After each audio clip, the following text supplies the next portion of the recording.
United Kingdom agrees to Singaporean self-rule.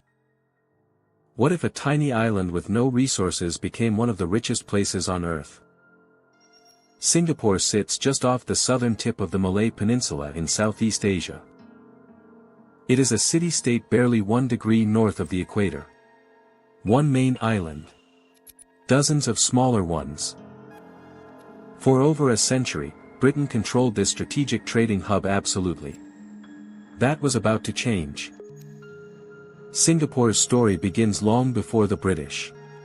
It was once called Temasek, a thriving maritime trading port. In 1819, Stamford Raffles arrived. He established Singapore as a British entrepot trading post. By 1867, Britain tightened its grip. Singapore became part of the Straits Settlements under direct Crown control. Then came World War II. Japan occupied Singapore in 1942. It was one of Britain's worst wartime losses. When Japan surrendered in 1945, Britain reclaimed Singapore as a crown colony. But the world had changed. Colonized peoples everywhere were demanding a say in their own futures. Singapore was no different. Pressure grew for self-governance. The British could not hold on forever. In 1959, the United Kingdom agreed. Singapore gained self-governance.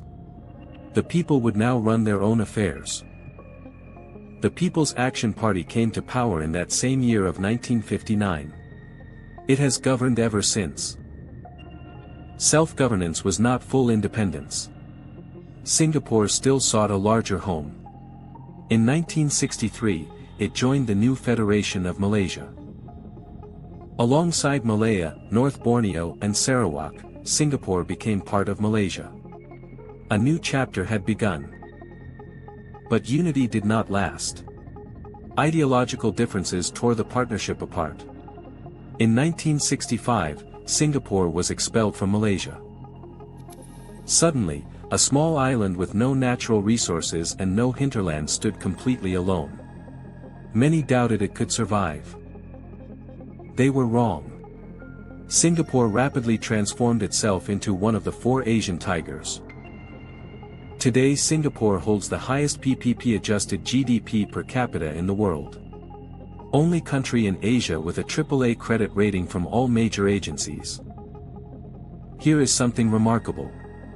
The name Singapore comes from the Sanskrit for lion city, Singapura.